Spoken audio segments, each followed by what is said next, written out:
kayo? Okay naman po, kinakabahan na excited kasi first ball.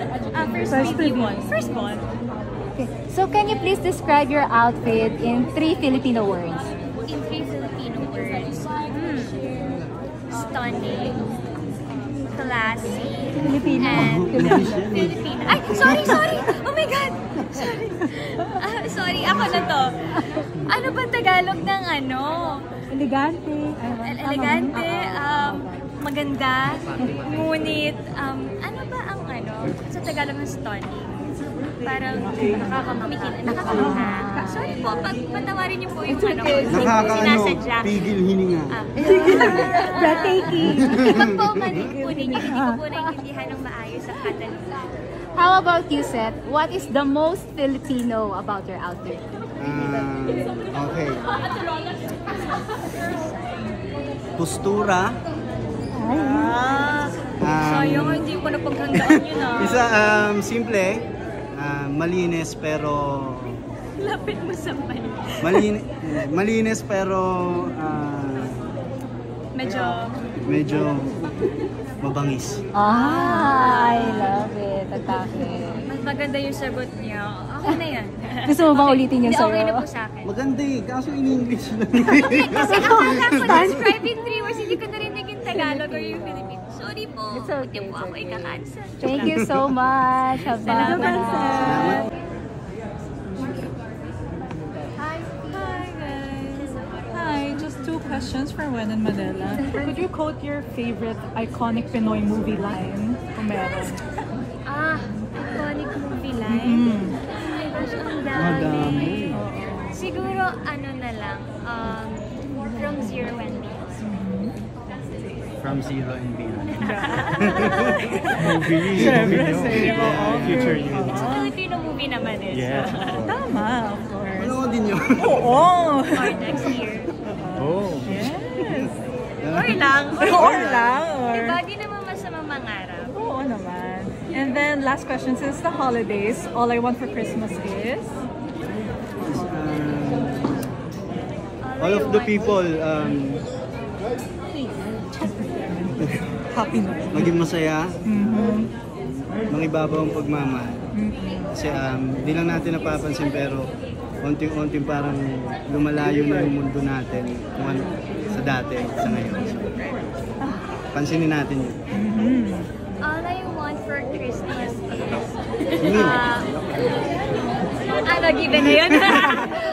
Siguro all I want for Christmas is matanggap ng mga tao ang deserve nila. Lahat ng deserve natin. I love it. Thank you so Thank much. you! This December 25, entry namin for MMFF, Shake, Rattle and Roll, Evil Origins. Kami ang, pwede sabihin ko ang episode, no? Ay, nag-story ko na kayo. Pwede sabihin, kami yung pangalawang episode, so magiging Rattle kami sa Rattle. With JM Fiang, with Jamie Barra at Fiang. Yes. Wow, two big love teams in one episode. Marami rin kami makakasama actually besides them. We had Karina Bautista, si Sasa Girl. Sasa Kasama Girl, namin kasama siya. Wow. Sino ba ba ang Madami, sila? Kayla. Ate Kayla Kayla Estrada. Estrada. Yes. Sila Miss, sino nga to? Ang dami, Ivana, ang dami. Richard. Si Alex Calleja, kasama rin namin. Ang dami. Yes. Second in a row after My Future You Last. Yes, nag-back to back. Oh my God. Pressured. But Let's first, go. congratulations sa PMPC 37th award.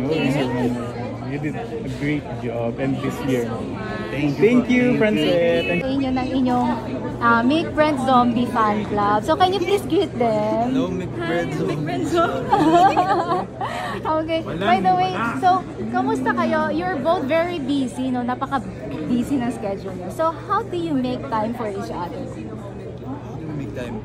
Every time na hindi kami masyadong nakapagsama, text each other na, tara dinner tayo, ganun, like, let's catch up, talk about our day, kasi it's very important, especially now na hindi na kami as magkasama as we used to be sa loob ng bahay. Yan, we have to make time for each other din talaga. Mika, I have a question for you. Because he used to be very controversial. He used to have a lot of hate comments, a lot of bashers. Now you're very popular. You're being loved by a lot of people. So how does it feel? How does it feel about it? Ako po, syempre, una po sa lahat masaya. Pero lagi ko pong iniisip na hindi lang po ako ito, Panginoon po talaga, glory to God. Para nagbubumerangan lang po kami ng Panginoon. Kung anong ibibigay niya sa akin, ibabalik ko po sa event po yung ganun bagay. I love it. Now, Brent, I have a question for you. How do you take care of your duo for life? How do I take care of her? Feed her. Yun, parang every time talaga sa akin pa rin siya mga samaan ng loob sa buhay.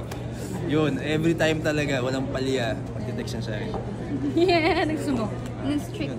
And of course, everyone is asking, have you crossed the bridge?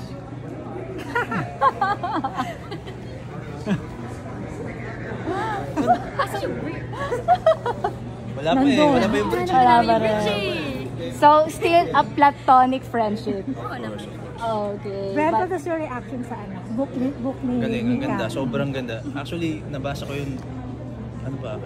Basta nung... 2 weeks pa lang paglabas ng bahay, pinaplan na niya yun. And then, she made me read it. Sabi ko, ang galing. Parang siya talaga, but at the same time, makikita mo pa rin yung sarili mo doon sa character. Kaya, makagaling. May inputs ka ba din? Sa mga kulay. Isa ka pala Steffi. Sabi ko, okay yan, kulay niya. Mga galing. Pero sa kwento, syempre, siya yun.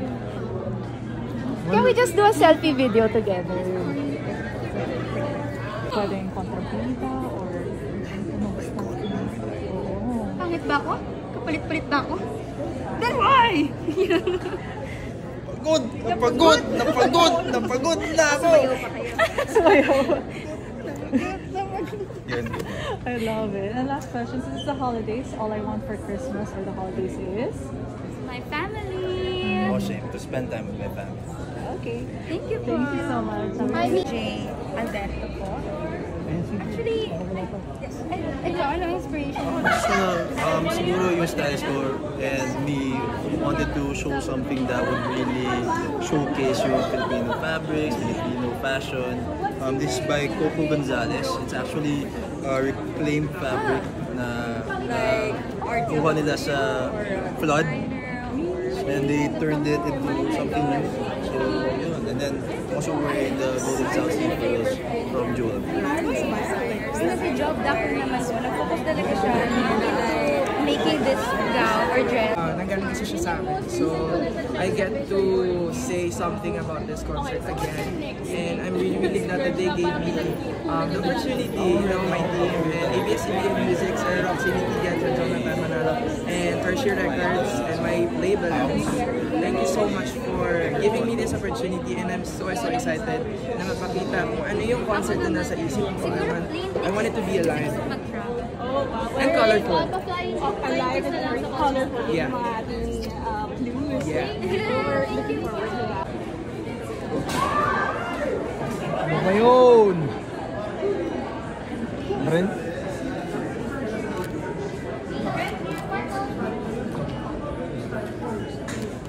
Mika here. Sorry. Nasigo ko, sorry. Sis, ayun, hindi ko sa akin. Okay. Hey, Mika. Congrats sa new book.